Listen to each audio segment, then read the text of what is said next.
कोई शेयर खरीदना है, उसकी कीमत 100 रुपए है, तो टेक्निक क्या इस्तेमाल की जाए? मैं 100 रुपए उसकी जो है फॉर एग्जांपल मुझे लिमिट लगानी, मैं स्टॉप सेल में जाता हूँ, तो मैं ट्रिगर प्राइस क्या रखूँ और लिमिट क्या रखूँ और किस तरह से उसको जो है सेटिंग करूँ उसकी?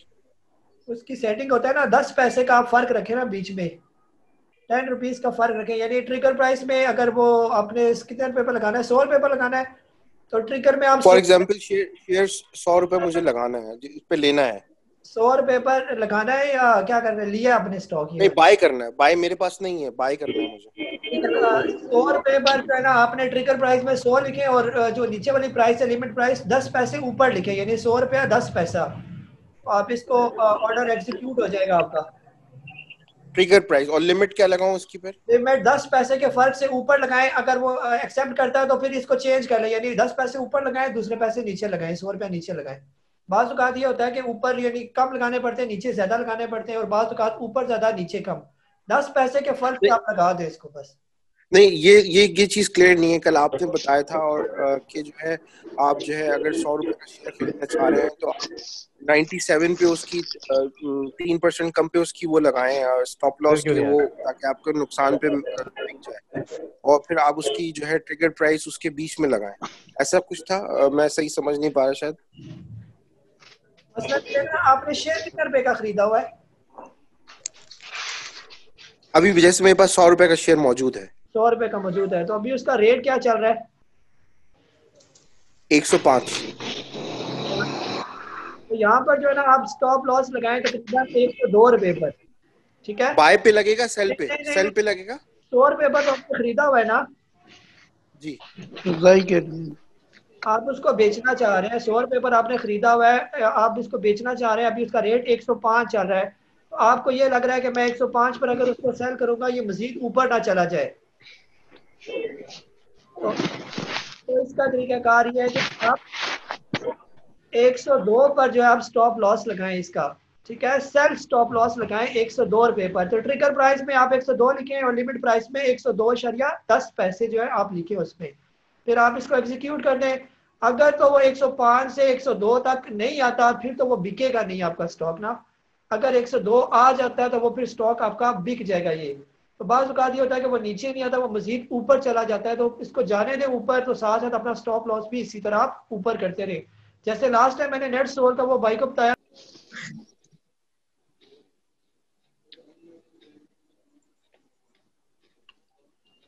जी जी सर। जी। हाँ, अच्छा, ये एक मिनट।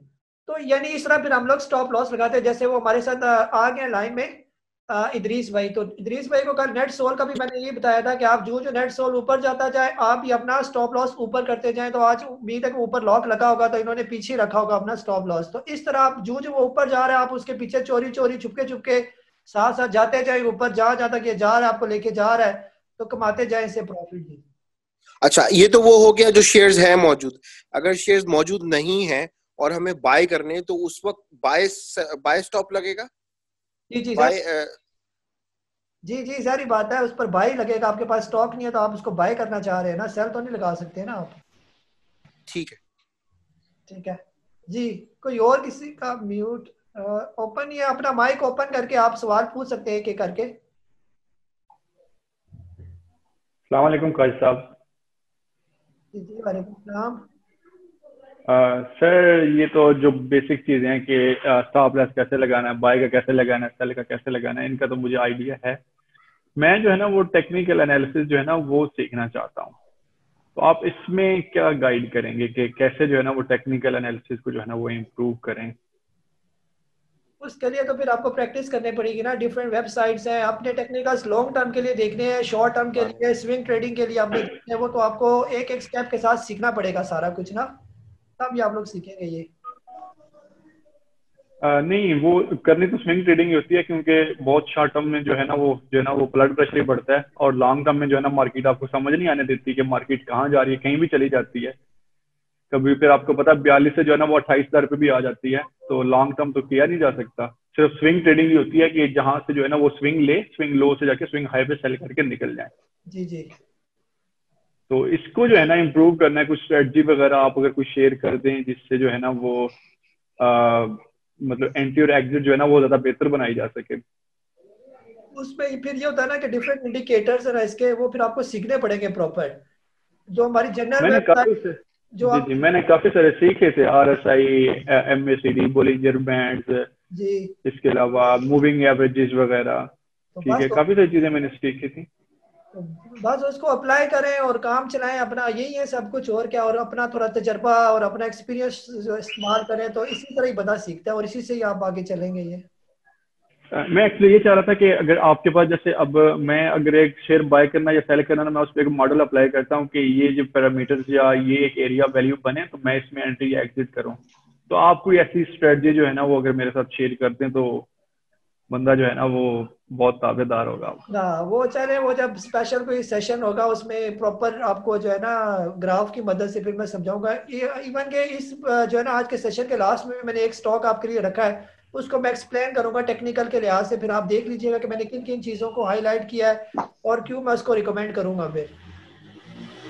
ठीक हो गया, बहुत शुक्रिया। ठीक, चले नेक्स्ट किसी का सवाल लो, कोशिश करें जिसने एक सवाल पूछा वो फिर दूसरों को मौका दे, वो पूछे सवाल। सर मैं अजीज अस्सलाम बोल रहा हूँ मैं। वालेकुम। जी जी वालेकुम सलाम, क्या हाल है सर, ठीक है आप? हाँ, अल्लाह का शुक्र है सर, बहुत खुशी है आपसे मिलके। अच्छा सर, मेरा एक मुख्तसर सवाल है। जी मेरे पास पड़े हुए हैं कैपको के शेयर।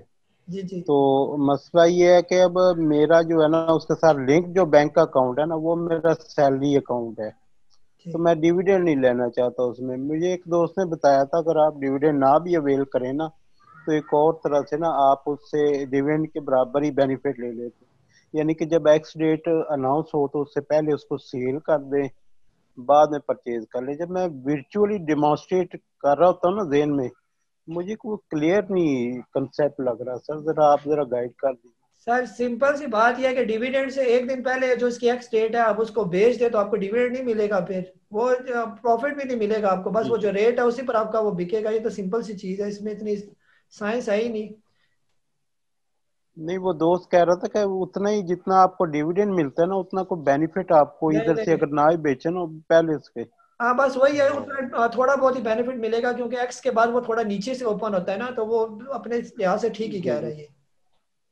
हाँ, तो आपके नजरिए में मुझे यानी कि डिविडेंड अवेल करना चाहिए। सर डिविडेंड क्यों नहीं अवेल करना चाहिए, आपको दे रहा है डिविडेंड तो कौन देता है डिविडेंड जी जी। आजकल की महंगाई के दौर में। ये सब मुझे चाहिए था, मैं क्या किसी और तरह से उसके बराबर ही, क्योंकि असल मसला है बैंक में चला जाए फिर वो 45 डेज लग जाते हैं उसको दोबारा मैं मतलब ट्रेडिंग अकाउंट में लाने के लिए ना। मैं क्या शायद इधर इधर कोई तरीका है तो वो डायरेक्ट ही बंदा अवेल कर ले उसको। नहीं नहीं, कोई डायरेक्ट नहीं है, डिविडेंड वाला हाँ, स्टॉक ना ले अगर आपको डिविडेंड पसंद नहीं है। वही नहीं नहीं आजकल का, पसंद है। आज का यकीन करें जो हेलो, हाँ जी। कंपनी डिविडेंड दे रही है वो जन्नती कंपनी है। हाँ जी, हाँ हाँ, बोलो। नहीं नहीं लेना चाह रहा हूँ। थैंक यू सर, शुक्रिया। जी जी, और कोई सवाल पूछे जी। सर मैं आपसे ये पूछना चाह रहा हूँ कि कल के सेंटिमेंट्स क्या नजर आते हैं, क्योंकि आज परफॉर्म नहीं किया सीमेंट सेक्टर ने, तो कल कैसे लगता है सीमेंट सेक्टर? सर देखें, जब तक मार्केट जो है वो 43,000 का लेवल क्रॉस नहीं करती मार्केट इसी तरह ही रहेगी, थोड़ी ऊपर थोड़ी नीचे ऐसे ही हिचकोले खाती रहेगी ये। खास तौर पर ये जो ऑपोजिशन के जलसे जुलूस और हुकूमत पर प्रेशर इस तरह की यानी खबरों की वजह से मार्केट फंसी हुई है। मार्केट को कोई अच्छी ठीक। न्यूज चाहिए कि मार्केट 43,000 का लेवल क्रॉस करे। क्यों ही इसने 43,000 क्रॉस किया, फिर आगे रास्ता जो है वो हमवार हो जाएगा, 45,000 फौरन चली जाएगी मार्केट। तो फिलहाल जो सेंटीमेंट हफ्ते 10 दिन 15 दिन का फिर यही है कि ऊपर नीचे मार्केट रहेगी। और कोविड की ये जो लहर तेज आई हुई है इसे हम फिलहाल जी मार्केट को ऐसे ही महसूस करेंगे, हो सकता है पूरा महीना इसी में ही गुजर जाए। तो ठीक। बहरहाल वो थैंक यू नेट सोल बेच दिया आपने या नेट सोल रखा हुआ है? सर। नेटसोल जो है ना मैंने अपर लॉक पर उसको सेल कर दिया था। और सर नहीं बेचना था ना उसको, आपने पीछे पीछे जाना था आराम आराम से चुपके चुपके, वो चलता जाता नहीं, ऊपर। मैं उसको पहले मैं सीढ़ी बना दी थी, उसमें सीढ़ी के अंदर जो है ना 50 पर गया, फिर अपर लॉक पर मैंने बाकी सेल किया। मेरा यही था कि अगर ये इसका लॉक ओपन हुआ तो मैं इसको दोबारा रिपर्चेस करूंगा, लेकिन उसका ओपन ही नहीं हुआ। तो इसलिए फिर मैंने जो है ना सेफ साइड पकड़ी, मैंने कहा कि बस ठीक है, काफी इसमें मिल गए ठीक तो है ठीक है बैठ जाए। ठीक है, फिलहाल क्योंकि एकदम फिर से फिलहाल एकदम से इसके बाद लीजिएगा इसको, पहले थोड़ा नीचे आने दें फिर दोबारा लीजिएगा इसको फिर। हाँ नहीं, इसीलिए आप दोबारा तो इसको लेने का मेरा फिलहाल नहीं है। ठीक है। एवीएन को आज मैं वॉच करता रहा और उसको तकरीबन मैंने 1 रुपया नीचे पकड़ा है, हम्म, थोड़ा सा, ज्यादा नहीं लिया मैंने उसको। हम्म। एवीएन थोड़ा सा होल्ड रखना पड़ेगा सर, मैं वो खत्म हो गया, इसके अंदर पोटेंशियल एक बुलिश ट्रेंड था इसके अंदर फिलहाल, ये हाँ यहाँ पर ही। इसीलिए मैंने उसको सिर्फ 1,000 ही लिया है, इससे ज्यादा नहीं लिया। बाकी अगर और ये नीचे आया 4-5 रुपए तो वहां आकर इसको मैं। अस्सलाम वालेकुम सर, असद जमाली बात कर रहा हूँ। जी वालेकुम सलाम। सर ये डे ट्रेडिंग और स्विंग ट्रेडिंग में डिफरेंस क्या है, थोड़ा एक्सप्लेन करेंगे? बिगनर हूँ इसलिए। जी सर, डे ट्रेडिंग मतलब आज आपने लिया कल आपने बेच दिया, ये डे ट्रेडिंग है। और स्विंग ट्रेडिंग आपने एक हफ्ते कम से कम रखा, 2-4 दिन आपने सब्र किया, इसको कहते हैं स्विंग ट्रेडिंग। अच्छा सर, थैंक यू। ठीक है जी। अस्सलाम वालेकुम नबील भाई। जी वालेकुम सलाम। जी नबील भाई, मैंने ही पूछा ये था, ये जो इसके मैं बिगनर हूँ, अभी 15 दिन हुए हैं मुझे स्टॉक एक्सचेंज को देखते हुए। जी मैंने ये जानना चाह रहा था कि जो मुख्तलिफ किस्म के इंडिकेटर्स हैं, RSI, मैकडी वगैरह, इस पे आपकी कोई वीडियो है? मैंने आपकी वीडियोस काफी सारी देखी है, मुझे मतलब उससे मैंने काफी लर्न किया है। जी फिलहाल उन पर नहीं है मेरी वीडियो, लेकिन ये जो सिलसिला चल रहा है उसमें एक एक करके इंडिकेटर समझाऊंगा मैं आप लोगों को, और वो साथ जुड़े रहेंगे तो ये भी इंडिकेटर्स हैं वो आपको आ जाएंगे ये। जी बहुत शुक्रिया। अस्सलाम वालेकुम नबील भाई। जी वालेकुम सलाम। नबील भाई, मैंने रोशन डिजिटल अकाउंट के थ्रू मतलब अकाउंट ओपन किया स्टॉक एक्सचेंज में, ब्रोकर में और CDC में। अभी बिगनर ही हूँ मैं।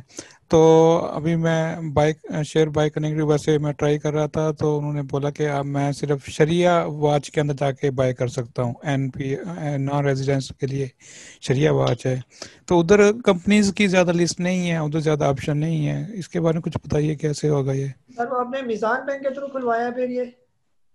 जी मिजान बैंक के थ्रू। वो इस पे थोड़ी रेस्ट्रिक्शन है ना, तो फिर आप किसी और बैंक के थ्रू दोबारा खुलवाएं इसको ना, इसको कैंसिल कर दें, फिर आपकी रेस्ट्रिक्शन खत्म हो जाएंगी मेरे। चले सही है। UBL में मेरा ऑलरेडी अकाउंट ओपन है, फिर उसके थ्रू मैं ले लेता हूँ ब्रोकर को। उसके थ्रू फिर आपको कोई प्रॉब्लम नहीं होगी। ठीक हो गया, बहुत शुक्रिया। अच्छा नबील भाई, ये शरिया जो वॉच है इसका मतलब क्या है, कुछ बता सकते हैं? शरिया मतलब उन्होंने शरीयत के मुताबिक जो सूदी कंपनियां नहीं है वो वाली, यानी उन्होंने एक शरिया बनाया हुआ है ना कंपनीज का, कि ये बिल्कुल सूद से पाक कंपनीज है और इस्लामी शरी के लिहाज से बिल्कुल ठीक है। अच्छा सही हो गया, थैंक यू। वालेकुम सर। जी वालेकुम सलाम। जान भाई बोले। जीशान बोल रहा हूँ। जी बोले। मेरा एक क्वेश्चन था, ये KSE 100, KSE 30, KMI 30, इसमें थोड़ा सा बेसिक इनिशियल थोड़ा सा बता दी क्या डिफरेंस है?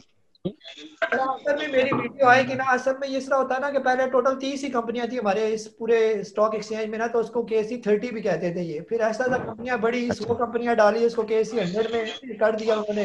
फिर इसके डिफरेंट कैटेगरीज बना दी उन्होंने ना, मुख्तलिफ लिहाज से शहरी लिहाज से अलग कर दी और दूसरी अलग कर दी, तो इस तरह की MI और इस तरह मुख्तलिफ ब्रांचेस बन गई इनकी। अच्छा।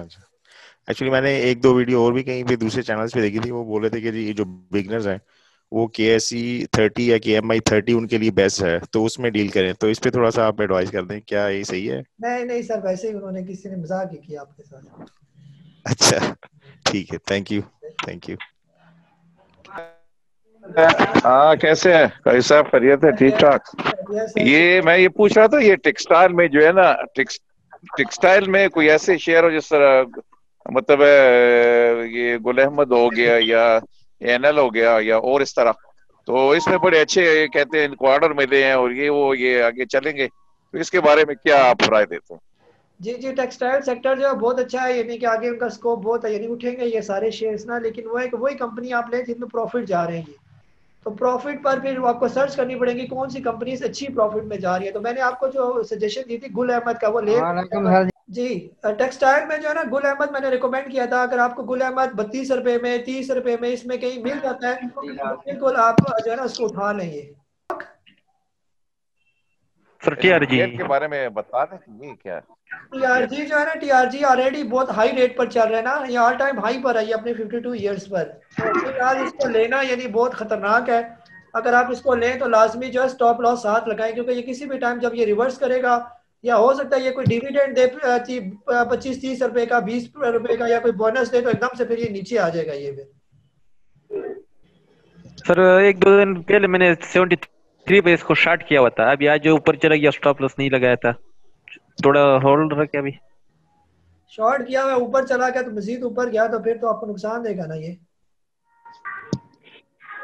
अभी सर निकल जाए या थोड़ा होल्ड रखे ये वापस आ जाएगा? बस आपके वापस फिलहाल मुश्किल ही है। आप अगर इसको शॉर्ट किया तो फिर आप इसको बेच नहीं सकते जल्दी, जो है निकाल दें। इससे पहले 2-4 पे और ऊपर गया तो और आपको लॉस देगा ये।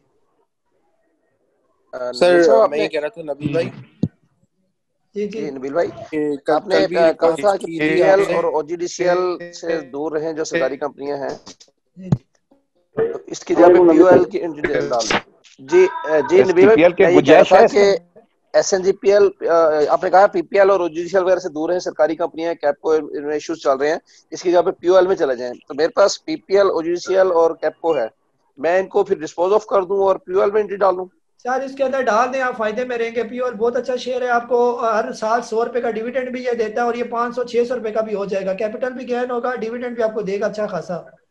पीओएल कितने पे लेना चाहिए सर? ये 400 रुपए में और इससे नीचे जहां पर भी आपको मिल जाए, ये समझे मुफ्त में मिल रही है आपको ये है। बहुत स्पीड में जा रहे हैं ना ऊपर। ये रोज मैं सोचता हूँ लेने का, लेकिन फिलहाल सर ये बहुत ऊपर चले गए। फिलहाल आप इनसे दूर ही रहे, फिलहाल ये आप नीचे आने दें इनको। और अभी इन्वेस्टमेंट के लिए टाइम है या नहीं? अभी रुके, क्या कहते हैं आप? सर ये असल में बहुत ऊपर चले गए ना, तो अब ये नहीं कि अगर बाइंग भी करनी है तो स्टॉप लॉस लगा के बिल्कुल मोहतात तरीके से आप इनके अंदर बाइंग करेंगे ये, क्योंकि अगर इनको रिवर्स लगा तो ये फिर काफी नीचे आएंगे, 20-30 रुपए नीचे आ जाएंगे ये। अच्छा, नबील भाई। जी वालेकुम सलाम। मुझे पूछा था कि हाथकोड़ और एफएफबी से निकल जाना चाहिए या होल्ड करना चाहिए? किससे? एक मिनट, हाथकोड़ और एफएफबी दोनों थके किस्म के स्टॉक हैं, उससे निकल जाए तो बेहतर है। ने एक रिकमेंड किया था 31 से 33 तक, लेकिन वो 33 तक तो आज आया था, आज मैंने थोड़ा सा लिया, उससे पहले वो 34 पे था, 34 पे कुछ लिया था, तो ये 34 तक ले लेना चाहिए। अभी अगर नीचे आता है 33, 32, 31 तक आ जाता है तो आप इसको ले ले, यानी कि ये बेफिक्र होकर ये रेट ले। इससे नीचे मेरा नहीं ख्याल कि ये आएगा नीचे मजीद ना, तो ये बहुत अच्छे उसके बाइंग रेट है, यानी अपने लो रेट पर ये, यानी कि इसने अपने आप को होल्ड रखा हुआ है, अपने स्टॉप लॉस पर इसने अपने आप को रेजिस्ट किया हुआ है काफी। ऑटो की उसमें आता है, ऑटो व्हीकल वगैरह के पार्ट्स वगैरह बनाते हैं के बारे में पूछ रहे हैं। लोड्स जो है अच्छी कंपनी है, फिलहाल थोड़ी सी ये लॉस में, ऑटोमोबाइल सेक्टर सारे ही थोड़ा डाउन है, लेकिन लोड्स भी यानी उसी के खाते में गाड़ियां बिक नहीं रही, महंगाई बहुत ज्यादा हुई हुई है, जिसकी वजह से जो है ना इनके जनरेटर बिक नहीं रही है लोड्स वगैरह के ना, या आगे रेडिएटर वगैरह बनाते हैं लोड्स की कंपनी। तो जितनी गाड़ियां बिकेंगी महंगाई कम होगी, गाड़ियां बिकेंगी, इनके रेडिएटर भी बिकेंगे, तो लोड्स भी फिर आहिस्ता आहिस्ता जो है वो ऊपर जाना शुरू करेगा ये। तो बहरहाल जो है फिलहाल अच्छे रेट पर है लोड्स, अगर आपको ये 15-16 रुपए पर मिलता है तो ये बहुत अच्छा है ये। अल शहीर कॉर्पोरेशन ने 50% राइट शेयर दिए हैं, तो ये राइट शेयर लेने चाहिए या क्या? जी इस तरह है ना, ये अल शहीर ने जो है ना अपना राइट जो है वो अपना, अभी उसने सिर्फ न्यूज शो किया कि मैं इस तरह जो है ना 50% अपना राइट शेयर जो है वो इशू कर रहा हूँ ये अपनी फेस वैल्यू पर। तो राइट शेयर हमेशा फेस वैल्यू पर इशू किए जाते हैं, जिसकी उसकी 10 रुपए की फेस वैल्यू है। अब अगर वो कहता है कि जी मैंने जो है ना फी शेयर 3 रुपए के हिसाब से आपको दे रहा हूँ, तो इसका मतलब ये होगा कि 3 रुपए पे और 10 रुपए जो फेस वैल्यू, यानी 13 रुपए आपने उस शेयर के जमा करवाने हैं। ये ठीक हो गया। अभी उसका करंट रेट तकरीबन 16-17 रुपए में चल रहा है। अगर वो 12-13 रुपए में आपको शेयर राइट शेयर दे रहा है तो फिर तो आपको फायदे में है। और अगर इवन वो ये भी कहता है कि सिर्फ फेस वैल्यू यानी 10 रुपए का आप मेरा राइट शेयर खरीद लें, तो भी मेरा ख्याल है आपको बहुत सस्ते में पड़ेगा, यानी 16 रुपए का शेयर है वो आपको 10 रुपए में दे रहा है, 6 रुपए फिर भी आपको प्रॉफिट हो जाएगा ये। तो उसमें फिर आप इसको अप्लाई करें, राइट शेयर की डेट देखें कौन सी राइट शेयर की डेट दे रहा है, उसके बाद ये एक्स होगा तो फिर उसके बाद ही आप इसको फिर खरीद सकेंगे ये, और राइट इसके जब ट्रेड करेंगे ये।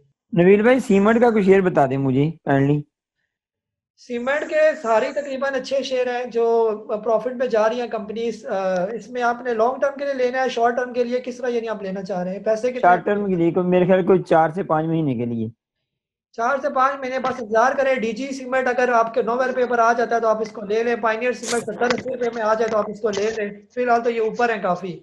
तो मैपल लीफ का मैंने तो टारगेट लिया है, वो काइंडली मुझे बता दें उसके हवाले से। मैपल लीफ भी बहुत अच्छा आपको 36-37 रुपए में मिलता है तो आप इसको ले लें। फिलहाल ये थोड़ा हाई पर है। अस्सलाम जी जी वालेकुम सलाम। नाम बोला करें सर, मैं ये हूँ सर मैं रिजवान बात कर रहा हूँ। सर मुझे ये कहना था आपसे कि सर जो आप कह रहे हैं कि ये स्टॉक बहुत स्लो हैं, तो सर आप मुझे काइंडली बता दें कौन से शेयर तेज हैं अंडर 20 रुपीज।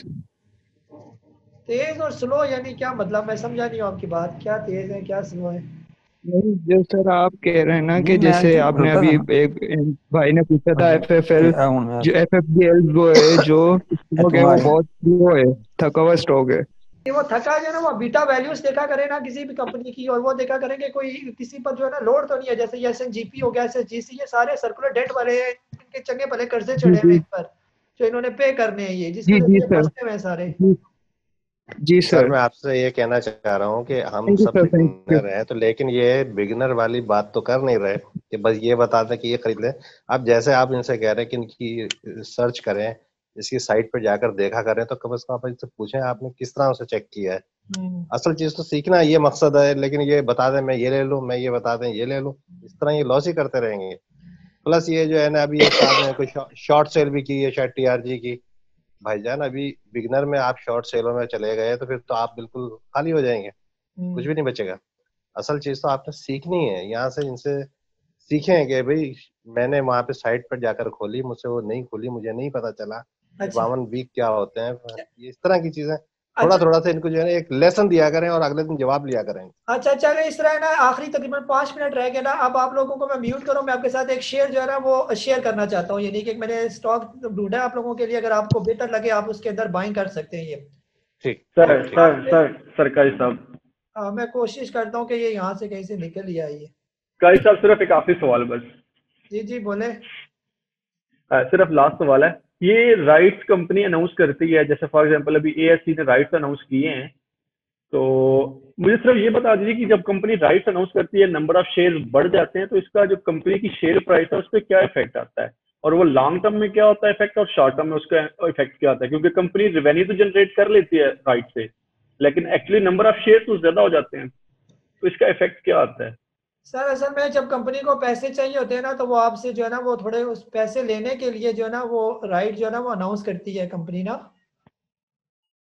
जी जी जी, तो जारी बात है, कंपनी ने आगे ग्रो करना है आपकी, फॉर एग्जांपल अल शेर कंपनी है, उसने गोश्त वगैरह बनाना है, आगे बेचना है और मशीनें लगानी है उसने, तो उसको पैसे चाहिए, आप देंगे तो कल वो आपको कुछ कमा के भी देगी, प्रॉफिट भी देगी। ठीक हो गया ये। ये सामने जो स्क्रीन नजर आ रही है, ये आपको नजर आ रही है स्क्रीन बर्जर पेंट्स वाली? हाँ जी हाँ जी। हाँ जी, ये आप लोगों के लिए मैंने एक स्टॉक ढूंढा है, बड़ा अच्छा स्टॉक है और बड़े अच्छे रीजनेबल रेट पर मौजूद है, जिसका नाम है Berger paints of Pakistan limited. यानी कोशिश ये किया करें कि जो वैल्यूज कंपनी है, यानी जो सही किसी की वर्थ है, कंपनी की वैल्यूएबल कंपनी है, कोई उसका बिजनेस है प्रॉपर, उसके अंदर आप इन्वेस्टमेंट करें। तो यहाँ पर अगर आप इसका बर्जर पेंट का जो रेट देखें, तो आजकल ये 82 रुपीज और 55 पैसे पर जो है वो ट्रेड कर रही है। तो यहाँ पर जो है ना, अगर कंपनी की आप सेल्स की बात करें तो लगातार इसकी सेल में आपको इजाफा ही नजर आएगा। सिर्फ इस 2020 में थोड़ी सी सेल में इसकी कमी आई, और वो इस वजह से आई क्योंकि जारी बात है कोविड है, इनके ऑर्डर थोड़े से कम हुए, लेकिन ओवरऑल इतना कोई फर्क नहीं पड़ा। जहाँ पीछे 5 बिलियन की सेल थी, आज 4 बिलियन की सेल है, लेकिन अगले साल और बढ़ जाएगी ये।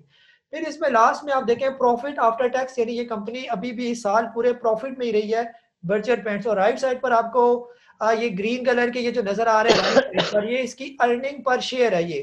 तो यानी इस कोविड के क्राइसिस के बावजूद भी ये कंपनी लगातार जो है वो अर्निंग शो कर रही है, जिससे यानी एक अच्छा साइन है कि कंपनी प्रॉफिट में ही जा रही है। और अगर जिस टाइम कंपनी ये ऊपर वाले जो नजर आ रहे हैं आपको, जो पीछे 2-3 साल वाले जो रिकॉर्ड है, अगर ये मजीद इसकी अर्निंग में इजाफा हुआ तो इसका रेट भी बढ़ना शुरू हो जाएगा ये। फिर यहाँ नीचे आ जाए, इसकी बुक वैल्यू पर आ जाते हैं। अगर ये कंपनी बंद भी हो जाती है तो आपको 102 रुपए का इसका शेयर यानी आपको मिलने ही मिलने इसके पैसे। ये इसकी बुक वैल्यू शो कर रही है कि कंपनी की जो है रेट में ग्रोथ हमें नजर आ रही है ये। और खास तौर पर डिविडेंड की बात करें तो ये राइट साइड वाला डिविडेंड वाला मैंने ये भी निकाल के रखा हुआ है कि पूरे 5 साल आपको ये लगातार डिविडेंड दे रही है। और इस यानी साल भी 2020 में जहाँ कैप्को जैसी कंपनियां जो सारा साल डिविडेंड देती रही, वो भी बस कर गई थी और भी उसने डिविडेंड देना शुरू किया। वो भी पहले 9 देता था, अभी 1 रुपया 1.5 रुपया अनाउंस करा है। इतनी बड़ी बड़ी कंपनियां बैठ गई डिविडेंड वाली, लेकिन इसने लगातार आपको अभी भी कंटिन्यूस डिविडेंड दे रही है, जो एक अच्छा साइन है ये। और नीचे ये ग्राफ मैंने बनाया, यानी कि ये ग्राफ है कि ये अपने जो रेट है 82 रुपये 55 पैसे, यानी बिल्कुल एवरेज रेट पर ये आप लोगों को आजकल मिल रही है। अगर ये आपको एक्युमुलेशन प्राइस मैंने लिखी है, अगर ये आपको 78 रुपये से लेकर 82 रुपये के दरमियान जहां पर भी आपको मिल जाए तो आप समझें कि ये एक बहुत रीजनेबल रेट पर आपको मिल रही है। टारगेट आप इसका रख सकते हैं 5 से 6 महीने का जो इसका टारगेट होगा वो तकरीबन 150 रुपीज। जो ये कोविड वाला सिलसिला थोड़ा सा खत्म होगा, इनकी मजीद अर्निंग और बढ़ेगी तो ये 150 जो है वो क्रॉस करेगा इंशाल्लाह। यानी कि मेरा यकीन है कि हो सकता है कि ये बढ़ेगा। यानी कि ये वैल्यूएबल स्टॉक्स है, इसमें बार बार आपको फिर टेंशन की जरूरत नहीं पड़ेगी। ये नहीं होगा कि आपने 82 रुपए का लिया तो ये 20 रुपए पर आ जाए या 30 रुपए पर आ जाए या 40 पर आ जाए। ये पीछे इतने हालात खराब हुए तो ये 50 पर आया, लेकिन 50 से फौरन ये 82 तक चला गया और अगले कुछ महीनों में आप देखेंगे कि ये 150 जो है ये क्रॉस कर जाएगा। ये तो आप अपना टारगेट तकरीबन 150 ही रखें इसका। जी ठीक हो गया ये? जी बोले। ठीक हो गया, बिल्कुल बिल्कुल। हाँ, तो ये ठीक हो गया बिल्कुल। ठीक है ना। तो इस तरह आप स्टॉक्स वगैरह देखें। बेशक आप अपने तौर पर भी इस कंपनी को सर्च करें, बर्जर। आपको खुद ही पता है पाकिस्तान में 2 ही पेंट ज्यादा चलते हैं, एक ICI या बर्जर। तो इनके एक नाम है, इनकी एक मार्केट है और इनका एक बिजनेस है प्रॉपर पाकिस्तान के अंदर चल रहा है। सर ये बक्सले के बारे में क्या ख्याल है? बक्सले पेंट वो भी तो यानी जा रहा है। बक्सले पेंट में अभी मीटिंग को वैसे एक टाइम रह गया, लास्ट 1 मिनट है मीटिंग का।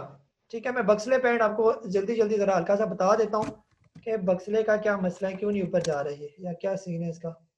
बक्सले पेंट जो है ये पिछले 3 साल से जो है ना ये क्राइसिस में, अगर मैं आपके साथ स्क्रीन शेयर करूँ, बस SCS ट्रेड में आप देखें कि पिछले 3 साल में इसने कोई भी पैसा नहीं कमाया बल्कि नुकसान में ही गया ये। तो मैं इससे दूर ही रहने का आपको मशवरा दूंगा ये।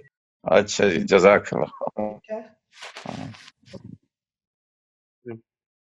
अच्छा, आपसे एक सवाल किया था STPL के बारे में। ये इस वक्त का रेट वो लेने का है कि नहीं STPL? मैंने 2-3 दफा सवाल किया। किसका सर? इस रेट में 19 18 के आगे 18-19 में STCPI ये सदीक टिन प्लांट नहीं सदीक टीन प्लेट जी सदीक टीन प्लेट। आपने कितने पर लिया हुआ इसको? जी मैंने लिया नहीं है, यानी मैं मशवरा लेना चाहता हूँ कि इस रेट में, क्योंकि केप हो रहा है ना कल भी आज भी, सर वैसे तो इसकी भी तो एवरेज तकरीबन यानी इसकी थोड़ा तो यह वैसे लॉस में ही है कंपनी उस तरह प्रॉफिट में नहीं है ये ना, इसकी प्रॉपर अर्निंग है। ये बुक वैल्यू भी इसकी 11 रुपए है, बस ये अपने यानी कि इसी रेट पर ये ज्यादा ऊपर नहीं जाएगा ये। जी मैंने ये पूछना था कि मैंने GGL के लिए थे शेयर्स लिए थे तो वो उसके राइट्स अनाउंस हो गए 66%। उसका रेट उस वक्त था 14 रुपए 20 पैसे, अब उसका रेट आ गया वह 13 रुपए के करीब है या 13.80 है 12.80 है। तो ये राइट्स तो मिल गए मेरे पास आ गए, अब मुझे उसका पता नहीं चल रहा है, वो मेरे एक्सपोजर के अंदर आ रहे हैं GGLR1 के नाम से आ रहे हैं राइट्स उसके। तो आया वो 2.5 रुपए पे जो है ना मार्केट के अंदर ट्रेड हो रहे हैं, तो आया मुझे उसको बेचना चाहिए या रखना चाहिए? क्योंकि मुझे ब्रोकर कह रहा था कि 10 रुपए का आपको देना पड़ेगा फेस वैल्यू के हिसाब से इसके पैसे।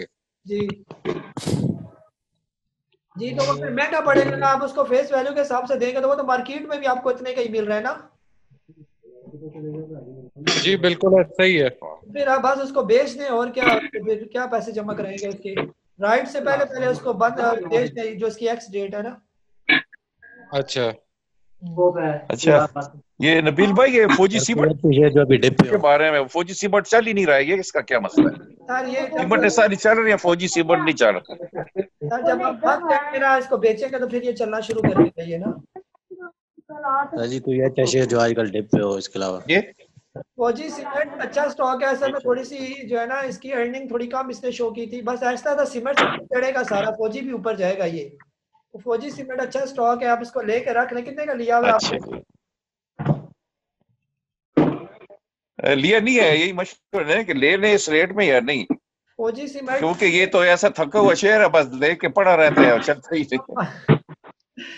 बस इसी तरह ये आप टारगेट इसका 25-30 रुपए तक ये जा सकता है, इससे ऊपर बहुत मुश्किल है कि ये जाएगा। अगर लेते हैं तो 25 रुपए तक जाके बेच दें इसको बस।